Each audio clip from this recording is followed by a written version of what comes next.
வணக்கம். Motor insurance இந்த வார்த்தையை கேட்டாலே பல பேருக்கு ஒரு சின்ன கன்ஃபியூஷன் வரும் இல்லையா? எது தேர்ட் பார்ட்டி, எது காம்ப்ரிஹென்சிவ்? கவலையே வேண்டாம்.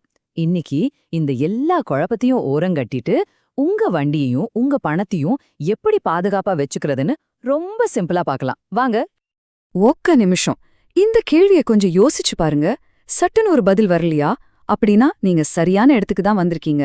நம்ம கஷ்டப்பட்டு சம்பாரிச்ச பணத்தை தேவையில்லாம செலவு பண்ணாம இருக்கணும்னா நம்ம இன்சூரன்ஸ் பாலிசியை பத்தி நாம தெளிவா தெரிஞ்சு வச்சுக்கணும். சரி, வாங்க ஆரம்பிக்கலாம்.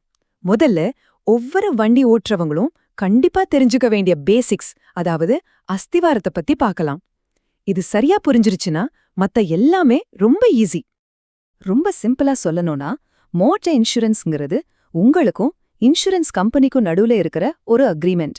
நாளைக்கு எதிர்பாராம ஒரு ஆக்சிடென்ட்டோ இல்ல வண்டி திருடு போடுதோ நடந்தா அந்த பெரிய நிதி சுமைய நீங்க தனியா தூக்க வேண்டாம். ஒரு சேஃப்டி நெட் மாதிரி இந்த இன்சூரன்ஸ் உங்களை பாதுகாக்கும். இப்ப நம்ம முதல் பில்டிங் பிளாக்க பார்க்கலாம். அதுதான் தேர்ட் பார்ட்டி இன்சூரன்ஸ். இதுல நாம ரொம்ப கவனிக்க வேண்டிய விஷயம் என்னன்னா, இது ஒரு ஆப்ஷன் கிடையாது. இந்திய சட்டப்படி நீங்க வண்டியை ரோட்ல ஓட்டணும்னா இந்த இன்சூரன்ஸ் கண்டிப்பா இருந்தே ஆகணும். இதோட பேர்லே இருக்கிற மாதிரி இது மூன்றாம் தரப்பினருக்கானது. அதாவது உங்க வண்டியால இன்னொருத்தருக்கோ இல்ல அவங்களோட வண்டிக்கோ வீட்டுக்கோ சேதம் ஏற்பட்டா அதுக்கான செலவை இந்த பாலிசி ஏத்துக்கும். நல்லா ஞாபகம் வச்சுக்கோங்க, இது உங்க வண்டிக்கு ஏற்பட்ட சேதத்துக்கு ஒரு பைசா கூட தராது. சரி, மத்தவங்களுக்கு சேதம் ஏற்பட்டா பாத்துக்கலாம்.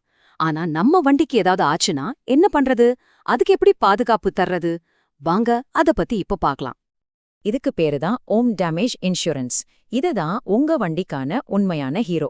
ஒரு ஆக்சிடென்ட், வண்டி திருடு போறது, ஏன் வெள்ளம், நிலநடுக்கம்னு எது நடந்தாலும் உங்க வண்டிக்கு ஆகிற செலவை இது பாத்துக்கும். அப்போ ஒரு முழுமையான பாதுகாப்புனா என்ன? அது ரொம்ப சிம்பிளான ஒரு கணக்கு தான். சட்டப்படி கட்டாயமான தேர்ட் பார்ட்டி இன்சூரன்ஸையும் நம்ம வண்டியை பாதுகாக்கிற ஓன் டேமேஜ் இன்சூரன்ஸையும் ஒன்னா சேர்த்தா வர்றதுதான் காம்ப்ரிஹென்சிவ் இன்சூரன்ஸ். இதுதான் நமக்கு தேவையான கம்ப்ளீட் பேக்கேஜ். ஓகே, இப்ப பேசிக்ஸ் தெரியும். ஆனா நம்ம பாலிசியை இன்னும் எப்படி பெட்டரா மாத்தலாம், பிரீமியத்துல எப்படி காசை சேமிக்கலாம், அத பத்தி இப்ப பார்க்கலாம். என்னது 50% தள்ளுபடியா? ஆச்சரியமா இருக்கா? ஆமாங்க, இது உண்மையிலேயே சாத்தியம். நீங்க ஒரு சேஃபான டிரைவரா இருந்தா இன்சூரன்ஸ் கம்பெனி உங்களுக்கு ஒரு சூப்பரான ரிவார்ட் கொடுக்குது. அதுக்கு பேருதான் நோ கிளைம் போனஸ். இது ரொம்ப சிம்பிளா வேலை செய்யும். நீங்க ஒரு வருஷம் முழுக்க எந்த கிளைமும் பண்ணலனா அடுத்த வருஷம் உங்க ஓன் டேமேஜ் பிரீமியத்துல 20% டிஸ்கவுண்ட். அப்படியே தொடர்ந்து 5 வருஷம் எந்த கிளைமும் பண்ணலனா உங்களுக்கு கிடைக்க போற தள்ளுபடி எவ்வளவு தெரியுமா? கரெக்டா 50%. சேஃபா வங்கி ஓட்டுறதுக்கு இது ஒரு சம போனஸ் இல்லையா? உங்க பேசிக் பாலிசிய இன்னும் ஸ்ட்ராங் ஆக்குறதுக்கு சில ஆட் ஆன் கவர்ஸ் இருக்கு. இதெல்லாம் உங்க பாலிசியோட பவரை கூட்டுற மாதிரி.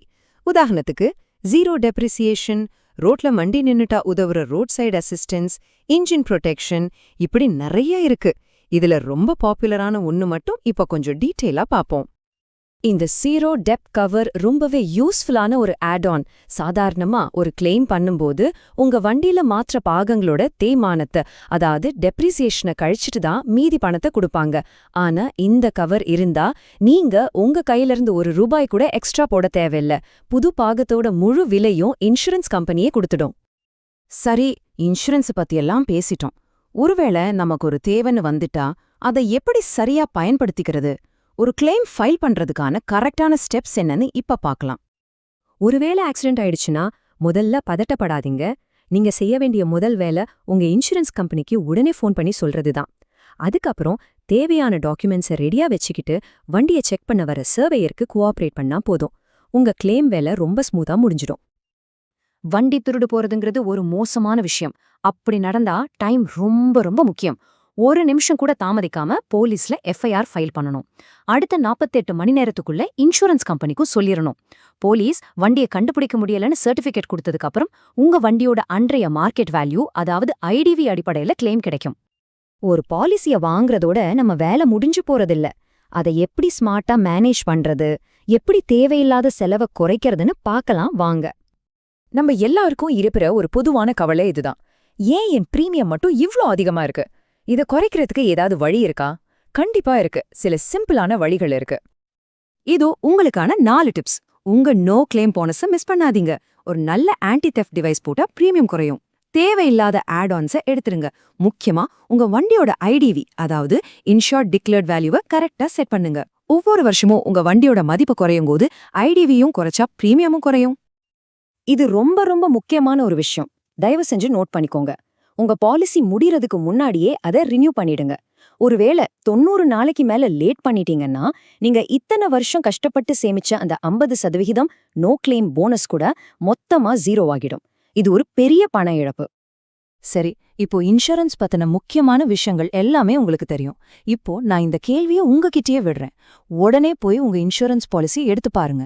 அதுல என்னென்ன கவரேஜ் இருக்கு, அது உண்மையிலேயே உங்க தேவைகளுக்கு ஏத்த மாதிரி உங்களுக்கு சரியான பாதுகாப்பை கொடுக்குதான்னு செக் பண்ணுங்க. இதுக்கான சரியான நேரம் இதுதான்.